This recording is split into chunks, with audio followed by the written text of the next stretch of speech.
Tintern एबे। Tintern एबे William Wordsworth के द्वारा लिखी गई है। इसका फुल टाइटल है lines written a few miles above Tintern Abbey. यह पोयम कंपोज की गई थी जब विलियम वर्ड्सवर्थ 5 साल बाद जुलाई 1798 में दोबारा टिंटन एबे गए थे। इससे पहले विलियम वर्ड्सवर्थ 1793 में टिंटन एबे गए थे और अब 5 साल बाद वे दोबारा वहाँ पर विजिट करते हैं और उस टाइम वो एक वहाँ पर वाई रिवर है जिसके बैंक्स पर जिसके तट पर वो खड़े होते हैं और वहाँ के आसपास के नज़ारों को देखते हैं। तब विलियम वर्ड्सवर्थ ने ये पोएम कंपोज की थी अपनी मेमोरीज को लेकर जो उन्होंने 5 साल पहले यहाँ बनाई थी और जो वो आज देख रहे हैं उन सब के ऊपर।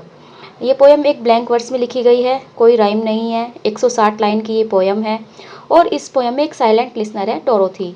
डोरोथी जो है वो वर्ड्सवर्थ की सिस्टर है। ये पोएम 3 पार्ट्स में डिवाइड है। फर्स्ट पार्ट में सीन सेटिंग है, सेकंड पार्ट में एक्सपीरियंस ऑफ द लैंडस्केप और थर्ड पार्ट में एड्रेस टू साइलेंट लिसनर। ये जो पोएम थी ये पब्लिश हुई थी as the last poem of lyrical ballads 1798। Lyrical ballads की as the last poem. Lyrical ballads में 23 पोएम थी जिसमें 19 पोएम विलियम वर्ड्सवर्थ की थी और ये लिरिकल बैलेड्स का लास्ट पोएम थी। The poem is monologue. ये जो पोएम है एक मोनोलॉग है। इसमें जो है पोइट्स एड्रेस करता है, कभी अपने आप को एड्रेस करता है, कभी वो स्पिरिट ऑफ नेचर को एड्रेस करता है और कभी अपनी बहन को एड्रेस करता है। साथ ही ये पोएम पोइट्स का जो रिलेशन रहा है नेचर के साथ उसको भी दिखाती है। इसमें पोइट्स अपनी अलग अलग स्टेज में जो अलग अलग वो नेचर के प्रति अपनी जो फीलिंग्स है उसको एक्सप्रेस करता है। जो वो पोइट्स का जो एडमायरेशन है ब्यूटी के नेचर की ब्यूटी के प्रति उसको वो इसमें एक्सप्रेस कर रहा है। 5 years हैव पास्ट। 5 वर्ष बीत गए हैं। 5 summers। 5 गर्मियाँ विद द लेंथ लंबी गर्मियाँ। 5 लंबी गर्मियाँ और 5 लॉन्ग विंटर्स और 5 लंबी सर्दियाँ। एंड अगेन और दोबारा आई हियर मैं सुन सकता हूँ। यानी कि 5 वर्ष बाद जब विलियम वर्ड्सवर्थ दोबारा टिंटन एबे आ रहे हैं तो वो कह रहे हैं कि 5 वर्ष बीत गए हैं जिनमें कि 5 लंबी सर्दियाँ थी और 5 लंबी गर्मियाँ थी और दोबारा मैं सुन पा रहा हूँ। दीज वाटर्स इस पानी की rolling from the mountain spring. यह पानी जो कि रोल कर रहा है गिर रहा है फ्रॉम द माउंटेन स्प्रिंग पहाड़ों में से जो कि पहाड़ों में से यह पानी गिर रहा है विद ए सॉफ्ट इनलैंड मरमर एक प्यारी सी मीठी सी मुलायम सी आवाज़ के साथ। यानी कि जो इस पानी की गिरने की मुलायम सी एक आवाज़ है उसे मैं दोबारा सुन पा रहा हूँ। वंस अगेन एक बार फिर डू आई बिहोल्ड मैं देख सकता हूँ। बिहोल्ड माने देख सकता हूँ। दीज स्टीप इन खड़ी एंड लॉफ्टी क्लिप्स और मजबूत चट्टानों को और मैं एक बार फिर देख पा रहा हूँ इन खड़ी और मजबूत चट्टानों को। That on a wild secluded scene यह जो जंगली और एकांत जो सीन है इम्प्रेस कर रहा है। थॉट ऑफ मोर डीप सेक्लूसन मेरी जो विचार हैं मेरे जो मोर डीप यानी कि मेरे जो गहरे विचार हैं उनको यह और ज़्यादा इम्प्रेस कर रहा है। ये जो जंगली और एकांत का सीन है यह मेरे विचारों को और ज़्यादा इम्प्रेस कर रहा है यानी कि मेरे अंदर बहुत अच्छे अच्छे विचार आ रहे हैं।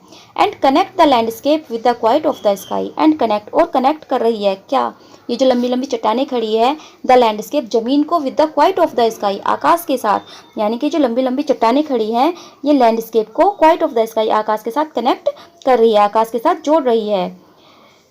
द डे इज कम अब वह दिन आ गया है। व्हेन आई अगेन रिपोज जब मैं दोबारा आराम कर सकता हूँ। रिपोज माने आराम करना। जब मैं दोबारा लेट सकता हूँ आराम कर सकता हूँ। हेयर यहाँ अंडर दिस डार्क साइकेमोर इस घने साइकेमोर पेड़ के नीचे। जो साइकेमोर है ये एक पेड़ है। दोबारा वह दिन आ गया है जब मैं इस घने साइकेमोर पेड़ के नीचे आराम कर सकता हूँ एंड व्यू और देख सकता हूँ। These plots of cottage ground इस कॉटेज ग्राउंड में बने हुए प्लॉट्स को यानी कि इस जो ये कॉटेज है जो ये झोपड़ियाँ हैं इस मैदानों में जो झोपड़ियाँ बनी हुई है मैं इनको देख सकता हूँ। दीज ऑर्चार्ड टफ्ट्स मैं इन फलों के बगीचों को भी देख सकता हूँ। ऑर्चार्ड फलों का बगीचा। विच एट दिस सीजन जो कि इस सीजन में कौन से सीजन में यानी कि जुलाई का महीना चल रहा है। विद देयर अनराइप फ्रूट्स जिसमें कि अनराइप यानी कि बिना पके हुए फल लगे हुए हैं। यानी कि जो ऑर्चार्ड्स है ये फलों के बगीचे हैं इस सीज़न में क्या होता है कि इसमें फल पकते नहीं हैं इसमें फल तो लग जाते हैं लेकिन वो कच्चे फल होते हैं। Are clad in one green hue ऐसा लग रहा है जैसे इन फलों ने पहने हुए हों। क्लैड माने पहने हुए हों। ग्रीन ह्यू हरे कपड़े यानी कि जो फल हैं वो कच्चे हैं तो वो हरे रंग के हैं। तो पोइट कह रहा है कि ऐसा लग रहा है कि जैसे इन फ्रूट्स ने, इन फलों ने हरे रंग के कपड़े पहन लिए हों। एंड लॉस देमसेल्व्स, और अपने आप को खो दिया हो, मिड ग्रोव्स एंड कॉप्सिस, इन हरी घास और पेड़ों के बीच। यानी कि जो फल हैं वो हरे रंग के हैं तो वो दिखाई नहीं दे रहे हैं, क्योंकि हर तरफ हरियाली है, पेड़ है, घास है, तो इनके बीच वो कहीं छिप सी गए हैं। वंस अगेन आई सी, और मैं दोबारा देख पा रहा हूँ, वंस अगेन फिर से मैं देख सकता हूँ, दीज हैड रोज, इन पौधों की पंक्तियों को। जैसे खेतों में पौधों की पंक्तियां लगा दी जाती है एक खेत को दूसरे खेत से अलग करने के लिए, तो इसी तरह की पंक्तियों का जो यहाँ पे जिक्र है वो पोइट्स कर रहे हैं। वो कह रहे हैं कि मैं इन लंबी पंक्तियों को देख सकता हूँ, हार्डली हैड्स रोज, इन बड़ी बड़ी पौधों की पंक्तियों को। Little lines of sportive wood run wild, जो कि इस जंगल में फैल गई है। सपोर्टिव वुड रन वाइल्ड, यानी कि जंगल में बहुत ज़्यादा फैल गई है।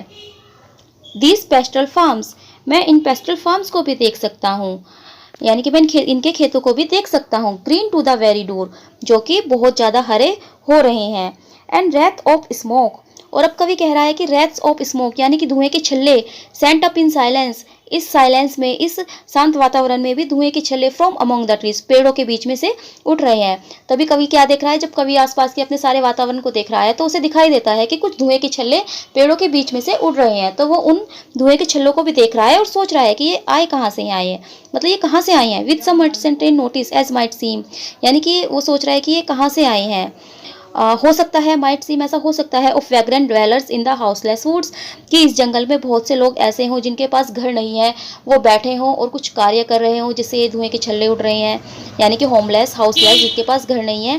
हो सकता है कि ऐसे लोग बैठे हों और वहाँ से ये धुएं के छल्ले आ रहे हों। और या फिर हो सकता है ऑफ सम हर्मिट्स के, किसी सन्यासी की गुफाओं में से आ रहे हों। Where by his fire the hermit sits alone, जहाँ पर कि आग जलाकर वह हर्मिट, वह जो साधु है वह अकेला बैठा है। तो वो ये कह रहा है कि जो ये धुएं के छल्ले उड़ रहे हैं, ये हो सकता है कि वे लोग उड़ा रहे हो, वे लोग ने आग जला रखी हो जो कि हाउसलेस है, या फिर हो सकता है कि ये किसी सन्यासी की झोपड़ी से आए हों।